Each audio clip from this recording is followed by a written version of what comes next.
be like a cool way to show, like, because the mastering chain's like already pretty much done. This would be like a cool way to show a finished project, even though this is only like 50 seconds long, but just like how I do my thing. So first of all, what DAW do you work with? Do you all work with Ableton? I'm FL Studio. FL Studio? Yeah. Cubase? Logic? Anyone Logic? No. Reason? Oh, okay. There's always that one reason hipster. No. But that's cool. Okay, so it's mostly FL Studio and Ableton. Yeah. Let's see. Okay, that's cool. So in Ableton, I have it set up so that if I start up my project, I always have like a little bit of a template here. So I always have these couple of groups set up. So I have my drums, my bass, my synths, and my samples in different colors. And there's nothing in there yet. It's just empty tracks. And then that all goes together to one sidechain track where I have one sidechain trigger. I use Shaperbox. Some people might know Volume Shaper, so like a common plugin for that. This is just like the newer version of it, but it's basically exactly the same. And then I trigger that with a MIDI signal from down here. So everything except for the kick and the snare, like in this little drum sampler, I put my kick and my snare. Everything else goes through this one sidechain. That's how I do my sidechaining, in case everyone wondered. And then if I was to make a dubstep song, I would go into my sample folder, and I have like, I started extracting kick drums and snares from all kinds of other people's songs, like the Skrillex All I Ask of You kick drum, all kinds of Zomboy kicks and snares.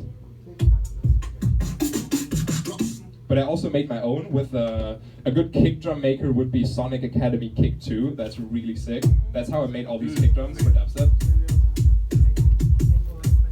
They're like really cool, so I'll just like take one of these. You can also make snares with that thing. That's like a really useful thing to make kicks and snares with. It's this little thing here. Maybe some of you have used this before. This is really tight. So you can just like import your own click samples and design your own sub, and then you can make kick drums and snare drums. So that's where I made these kicks and these snares over here. That's a cool one. Okay, and we need a hi-hat as well for this to be complete. So let's just get one up here. Where's my favorite hi-hat? There we go. Okay, I'll just make like a stupid dubstep drum loop real quick. Kick, hi-hat, snare, hi-hat, done, copy. Okay, so now, first of all, to make the sidechain work, I would just copy this on my trigger track and then just be like, okay, I don't need the hi-hat to trigger, and I just need like all these midis to trigger the sidechain. So now, if I play default Serum song, it'll already be sidechain. So that's already set up. And then I can just start making cool sounds in here.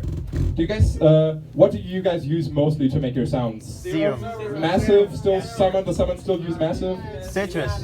FL Studio users, do you use Citrus or Harmor? Citrus. Oh, nice. Yeah. No Citrus. Huh? I miss Harmor and Citrus both. I just recently switched to a Mac, and I really miss Harmor and Citrus because they are tight. They're really sick. And they can still create sounds that I couldn't make with Serum. Like this. Huh? Because so many people I work with are on Mac, and if I hand them my Windows laptop, they're like, oh, I don't know how to use this. So I just got a Mac because then it's a lot easier. It's like Skrillex is on a Mac, so if I work with him and I give him my laptop, it's like, yeah, it's his preferences. Exactly. I like it more for the battery duration and that it's very light and thin, but I still have a Windows laptop and it's a lot more powerful and I like it a lot more. But like, I have a Windows too. Yeah. But a lot of people, like you said, work with Mac and they get really confused. Is good to have Mac or Windows is better? It's such a hard question. It depends. If you work with someone, you're on Windows. If you work with someone who's on Mac and he makes a song, but he only uses AUs, the audio units, and he gives you the project file, you're fucked because you can't open them. So that I'm always like, nah. If you're on Mac, please use VST so Windows users can open the project file at least. Like, it's really hard because I am in a group with DJs and Yeah. they have both Mac and with Windows, Yeah. so it's basically. Yeah, I personally still like Windows more. There's just a lot of plugins that aren't available for Mac that I just like lower Windows. And it's just cheaper to get a more powerful Windows laptop than a MacBook, because with Mac you always pay for the design and the name, so it's like more expensive but less powerful than a Windows most of the time. Especially if you get a PC tower, like build it yourself, you buy all the components yourself, that's how you get the most performance for your money, in my opinion.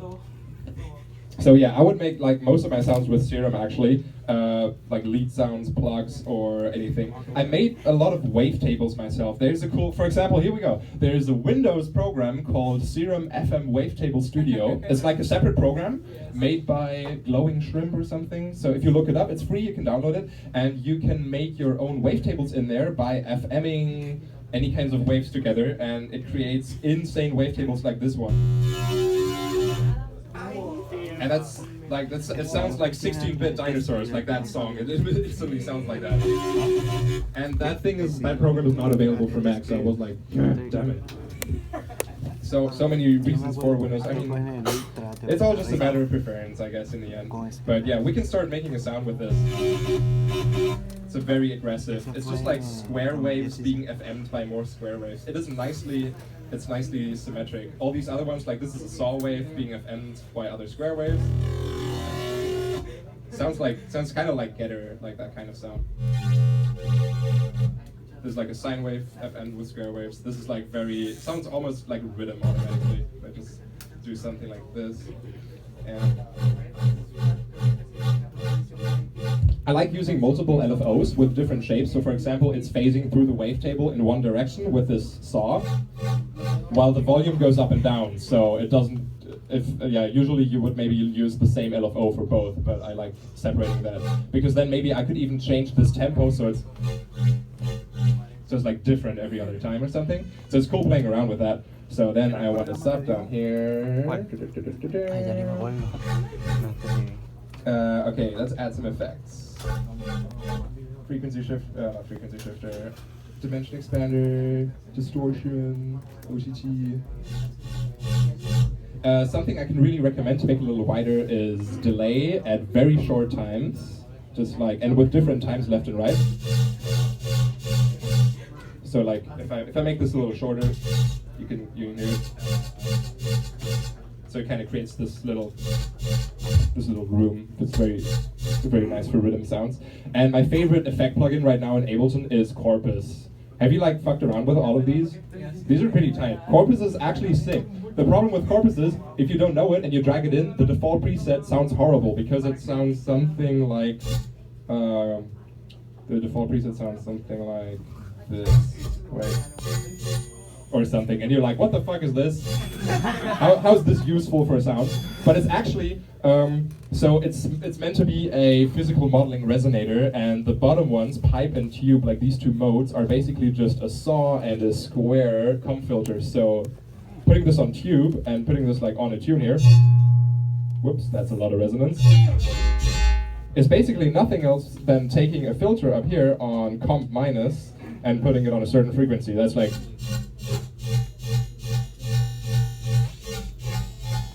it's like the exact same sound. This is so sick for making crazy rhythm basses. Wow. Sounds so metallic. I really like that. Okay, that's a little messy. But yeah, this is really nice to get crazy ass metallic rhythm sounds. And I also made some effect racks for myself with like, I call them fat racks. It's just a bunch of saturators in a row. So it's sausage fattener, dimension expander, sound toys, little radiator, camel fat, Voxengo tube amp, and then it's just like one knob that turns up the drive on all of them at the same time. So it just squashes it and makes it louder. It's like there's a little bit of OTT in there as well, but it's like just a plugin that does it all at once. So it just loads up these like 10 plugins at once. Yay, beautiful. This is super harsh, so let's make this sound a little nicer with an EQ. This is my least favorite frequency region. So when it comes to EQing, first of all, if you use Ableton, I can recommend you right-click the top bar of the EQ, for example, and you'll see this little menu. And down here is a point called oversampling. And usually there's no tick here. So what you want to do is you want to load it in, tick this, and then say save as default preset, because this is going to make it sound better. It's going to be harder on your CPU, but it's going to like run it on oversampling, and it's going to be less phasey, and it's just going to sound better. There's like a lot of these plugins enabled, a lot of the stock plugins have that. If you use like the dynamic tube, if you right click it, it has a high quality mode, which is not enabled by default. There's like so many of these plugins have that, and it's really tight. There's like hidden functions in there. So my most hated frequency when it comes to EQing is this. Ow, that hurts. It's 3.5 kilohertz, which is the frequency the human ear is the most sensitive to. Do you guys know about the Fletcher-Munson curve? So here's some science. Someone figured out what frequencies the human ear is the most sensitive to. So imagine you listen to white noise, every frequency in the whole frequency spectrum, at the same volume, and then you start turning it up louder and louder. At some point, you're going to be like, oh, now it's so loud it's hurting my ears. This is the spot where it's hurting you. If you did this, you could turn it up even louder and it wouldn't hurt you yet, because the human ear is the most sensitive in this region, because this is a lot of speech happens here, like all the noises. The sound of babies screaming is around this frequency. The sound of leaves and twigs breaking in the forest is in this frequency, because like back in the Stone Age you'd had to be careful if there was an animal or a predator sneaking up on you, so genetically your hearing is very sensitive in this area. So I can recommend, especially on the master channel, sometimes that can help, take down a little bit on this frequency, 3.5 kilohertz. It's going to sound nicer. You can turn it up louder without hurting you. That's one of my favorite tricks to share. So immediately, this kind of sound gets a little bit nicer if I take out a little bit there, but just a tiny bit. Another one is 6 kilohertz, where the that kind of sound sits. So 3.5 and 6 is like the two harshest sounds. And then I kind of, if it starts sounding too dull, I like to counteract it by boosting a little bit here, because where your hearing is not very sensitive is in the high frequencies here and in the sub-region. Your ears can take a lot of bass. That's why it sounds so good at a festival if the bass is turned up really loud. But your ears can take a lot of this. So actually engineers at festivals put an EQ on the master on all of the speakers that looks somewhat like this, just to make sure no one dies and no one is in pain. On the Ninja Nation tour, our technician had this on the master channel for the whole show, the whole time, and it made it sound so much better. Because that kind of frequency region is going to hurt everyone, and that's going to be horrible. Also, this is super harsh. I want to put a filter on this to make this a little softer. Whoops, this LFO. Beautiful. This is still pretty harsh. Other nice moments in here, or let's FM this with B and put some saw on there. It's a little crunchy. It's a little harsh. I might use like a softer wave for this first part. Do you guys know how to make wavetables, by the way? Yes. Do you guys make your own? That's pretty tight. Yeah. I love that. I did that with like a lot of samples from Vengeance. There were some very funny results in that. Wait, where's that? Next note. There's some funny stuff down here where I like used a vocal sample. And this one was kind of funny. Just like what, I don't even know what the original sample was. It sounds like someone gargling. But like it's really cool to like just throw anything in here. I started throwing kick drums in here, which sounds really cool. It kind of sounds like snails. So the idea here was to use the import single cycle. So this whole thing is one kick drum, and then the next frame is another kick drum, just from like all kinds of sample packs. And then it kind of sounds like this, which is, I thought it was kind of cool. And you can like start fucking around with that to make like crazy ass growls with this, maybe. Yeah, let's make like a Skrillexy growl. That's kind of cool. So, like a high pass filter like this. A little bit of modulation over here. Distortion, OTT.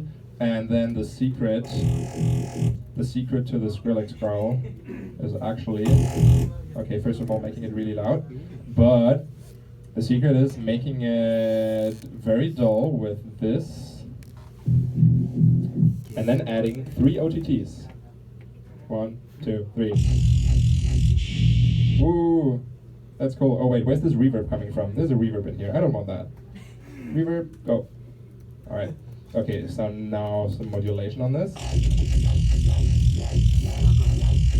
That's kind of cool. Okay, now we need a phaser for the growly, vowly sound. That's kind of nice. Now some corpus, but actually this does some special thing that is very hard to explain. Whoa, sounds like Skrillex. Yeah. Maybe some distortion. No, distortion after the filter. That's a little much. And then we can go back in here and fine tune that. Yeah, that's where like most of the Skrillex growl actually just comes from the phaser and putting the phaser at different frequencies. Because then that creates the main vowel, and then you can just. And I just like sometimes I just spend hours just making these kind of sounds, saving them in a folder like this, and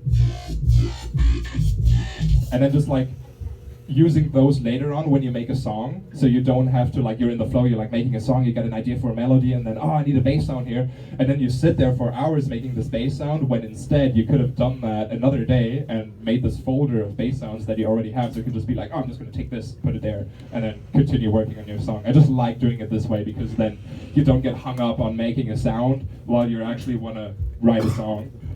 So that's like a cool thing for like making your own private sample packs that you don't share. That's just like your own little library. Do you guys do that? That's like super helpful. Or if even just what helps for me is there's so many sample packs out there. Most of them are shit. So I just go through them and like I pick 2 or 3 favorites, and then I just started making my favorites folder. So like, yeah, this is like all my favorite kick drums from other people's sample packs. Or all my favorite snares or claps or something.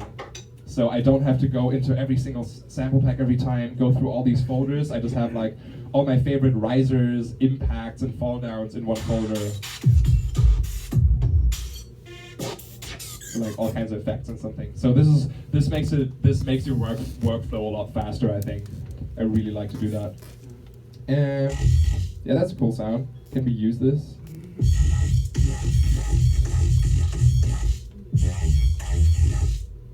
Yeah, let's try to make like a little bass loop here. So this is going to be like the hit on the 1, just for old time's sake. I remember the times, 2014, when every dubstep song started with a growl hit like this.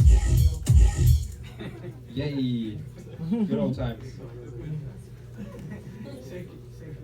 A little nicer. Actually, on the topic of Skrillex, I have a fun fact to share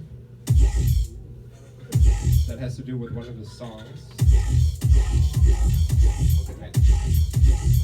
That's cool, but this is still a little bit too loud. This is a little bit too much. I might just want to add a gate real quick to cut it off. I started to do that a lot just to make sure. Yeah, it's a little much. Just to make it a little tighter. That's nice. So a fun fact is I found this thing. So I'm using a sample pack called Vocal Foundry by Zero G if I want vocal samples, if I want to make like vocal cuts or whatever and I don't have a singer around. So these are just like pre-recorded songs that didn't ever turn into actual songs where you can just like use ad-libs like I can hear you said what God comes right. Like I just use like single clips of that and then pitch them around and whatever. But there's one whole song in here that's like supposed to be some kind of rap, which is like whatever. And the chorus sounds like this. I'm writing these bars in my phone. And if that doesn't sound familiar yet, let me do this.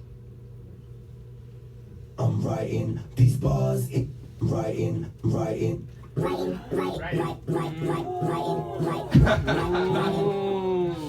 It's so funny. I was so surprised when I found that. That was really cool. like, holy shit. Like, Sonny used the sample pack a lot, also for leaving and the reason and like all of that. Leaving. Like, just pitched it and changed the melody a little. But I thought that was really cool. Okay. Let's continue working on this. This is it's a little messy, but it's fine for now. Maybe. Yeah, something like that. Whoa, the cat needs to move over here. Alright, let's make another serum. Actually, I'm very lazy when it comes to making subs. Do you guys all like make a separate sub under your basses? Yeah, usually that is the better way to do it. I have to admit, I'm very lazy. If I feel like it still sounds good, then I might just keep it this way. But there is a very easy trick to create a separate sub for this very quickly. So if I just have this, and it already has like the sub in here. Oh no, I didn't activate it. Never mind. Imagine this was on. So what I would do is I cut off the sub at the end, and then just group the whole thing. Bam. And then just copy the serum over here, so it's another serum running parallel, and then just turn the oscillator off. So all that's left is the sub oscillator with no effect. So now these two are going to go together, and you're going to have a clean sub under your messy bass. So that's a nice way to make this instantly. And then just this one MIDI note is going to trigger both serums. The pitch modulation is going to be the same for both of them. So that's a nice way to make this fairly easy. Yay. All right. What kind of sound could we make? If you guys have any requests, like, oh, I just listened to this song by this guy and I want to know how to make this kind of sound. Can you do the 10-minute drop challenge? Harmonic bass for like under chords, or what do you mean? Like hard harmonic bass. If I think of harmonic bass, the first thing I think of is something that has like a... challenge. 10-minute drop challenge. Él lo hizo una vez. Dile. Where it's like something I could put a chord on top. Dale, dile. Deja que termine ahí, yo se lo digo. Dr. Pete. Oh, trampa. Trampa? Like a trampa kind of sound? Okay, that's actually fairly easy. So, the trampa sound goes somewhat like this. So you need 2 triangle waves. And first of all, it has to sound super simple. So I need 2 triangles. One of them is turned off, the other one gets FM from me all the way up. Turn this to like something like this. Very simple, first of all. Need some low pass section over here, maybe a sub under this. Okay, so far so good. Then some OTT. Actually don't know if we are going to need this later on, but I'm just going to add this for now. And then the cool thing is, so you need the saturator, but the saturator in Ableton has this cool thing down here with the color and depth. So what you can do is you can accent, like put an accent on a certain frequency region that needs to be distorted more. So with this I could do something like put more accent on a certain frequency over here. And this already sounds a lot more trampa. Put like an OTT on it, and then maybe some flanger without modulation.